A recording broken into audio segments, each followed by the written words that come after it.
السلام علیکم ورحمۃ اللہ وبرکاتہ۔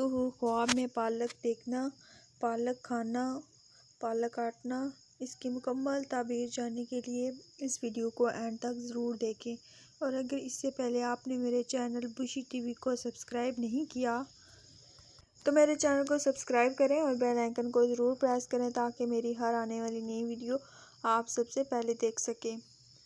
خواب میں پالک کا دیکھنا اندیشہ اور غم کی دلیل ہے۔ پالک کا کھانا ضرر اور نقصان کا مال ہے۔ اگر خواب میں پالک میں گوشت پکا ہوا دیکھے اور کھائے اور روغن بھی اس میں ہے تو جس قدر کھائے گا اتنا ہی خیر اور نفع حاصل ہوگا۔ یعنی اگر خواب میں پالک صرف دیکھے گا تو غم کی دلیل ہے، اور اگر کھائے گا تو اس میں نقصان ہے۔ یعنی اگر گوشت کے ساتھ کھائے اور روغن دیکھے تو اس کی تعبیر اچھی ہے۔